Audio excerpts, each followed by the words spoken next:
কি ভাবছেন ছেলে হওয়া অতটাই সোজা? না মশাই না।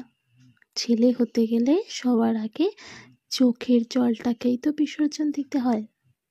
তারপর তো একে একে যা যা বিসর্জন দিতে হয় তার তালিকাগুলো বলছি, মন দিয়ে শুনবেন কিন্তু। ছোট্টবেলায় স্কুল যাওয়ার সময় থেকে শুরু করে বড় হওয়া অবধি আমাদের এটাই শেখানো হয় যে তুমি ছেলে, তাই তোমার কাঁদবার অধিকার নেই। তাই প্রচণ্ড কষ্টেও জলের সাথে লুকোচুরি খেলা শিখে যাই আমরা। কিশোর বয়সে পা দিয়েই নাকের নিচে হালকা গোঁফের রেখা উঠতেই আমাদের জীবনটা আরো কঠিন হতে শুরু করে। ট্রেনে বাসে যখন দেখি আমারই বয়সী মেয়েটা নিজেকে বাঁচাতে কুঁকড়ে থাকে, একটু লক্ষ্য করে দেখবেন আমাদের অনেক ছেলেদের মধ্যেও সেই একই দৃশ্য দেখতে পাবেন। আমরাও প্রতিনিয়ত নিজেকে গুটিয়ে রাখি, কারো গায়ে অনিচ্ছাকৃত আমার শরীরটা যাতে ছুঁয়ে না যায়। কিছু খারাপ পুরুষের জন্য আমাদের প্রতিটা পুরুষ জাতিকেই যখন তুলোধনা করে গালাগাল দেয় সমাজ, আমাদের চুপ করে ধৈর্য ধরে শুনে যেতে হয়। যেখানে মেয়েদের শেখানো হয় নিজের পায়ে দাঁড়াতে শুধু নিজের আত্মমর্যাদার আত্মসম্মানের জন্য, সেখানে ছোট থেকেই আমাদের শেখানো হয় তুমি নিজের পায়ে দাঁড়াতে পারলে, হাজার হাজার টাকা ইনকাম করতে পারলে, তবেই সমাজে তুমি উপযুক্ত পাত্র হবে। খবরদার, যদি বেকার তুমি একজন চাকরিরতা মেয়েকে বিয়ের স্বপ্ন দেখো, তাহলে দুনিয়ার সবচেয়ে বড় অপরাধটা তুমিই করবে। সমাজের বাঁকা দৃষ্টি তোমার বেঁচে থাকাটাকেই দুর্বিষহ করে তুলবে।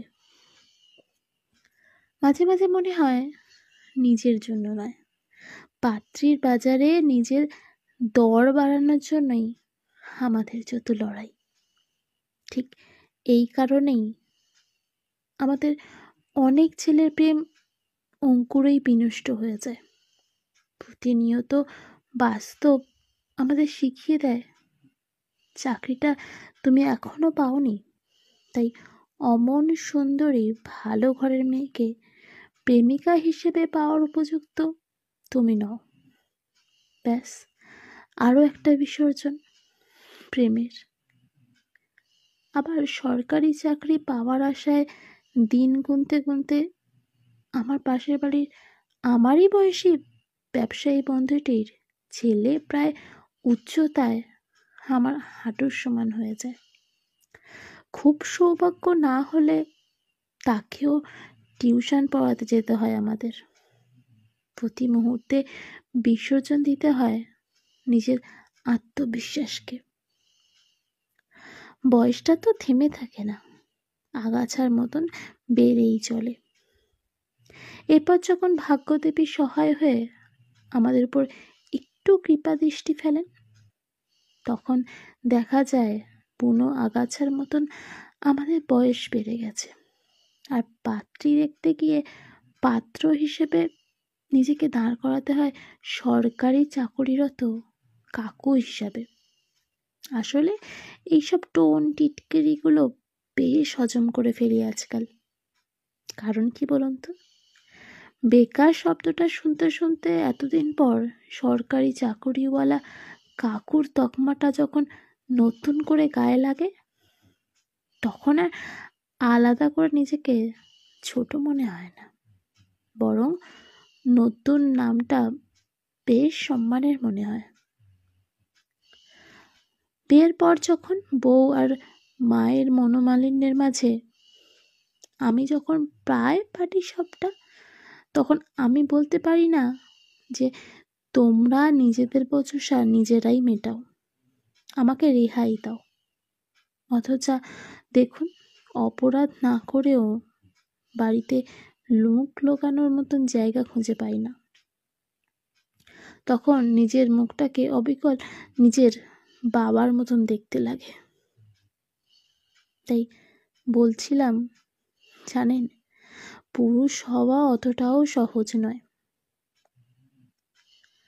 বাড়ির সবার অভাব মেটানোর কথা ভাবতে গিয়ে নিজের অভাবটা যে কিসের সেটাই খুঁজতে ভুলে যাই আমরা। তবুও কাজ শেষে বাড়ি ফেরার পথে একগাল হাসি নিয়ে দরজায় দাঁড়াই।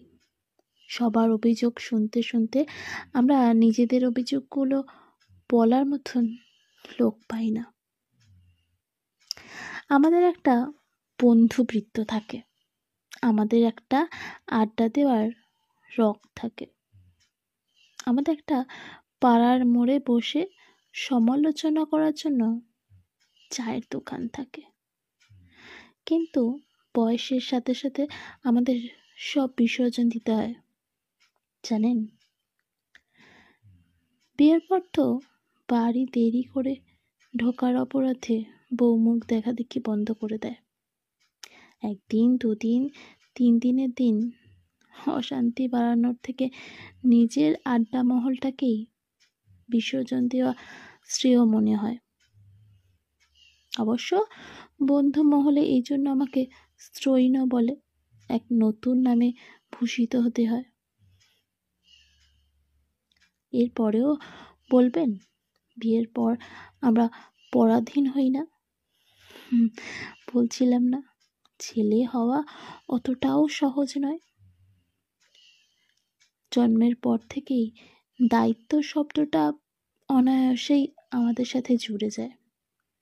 আমরা নিজেদের দায়িত্ব নেওয়ার আগে থেকেই আমাদের শেখানো হয় যে আমাদের অন্যের দায়িত্ব নিতে হবে। জানেন আমরা কি কি বিসর্জন দিই? একটা কাদা মাখা ফুটবল, একটা ভাঙা উইকেট, একটা মস্ত বড় সবুজ মাঠ, একটা কিশোর বেলার প্রেমিকা, একটা আড্ডার ঠেক, আরো আরো অনেক কিছু। এরপরও বলবেন আমরা বিসর্জন দিতে পারি না? আমরা আসলে বিসর্জনটা খুব নিঃশব্দে হাসি মুখে দিয়ে যাই তো, তাই কেউ তার হদিশ পায় না। কখনো খোঁজ নিয়ে দেখবেন, এক একটা ছেলের বুকের পাঁজর এক একটা নতুন গল্প বলে যায়।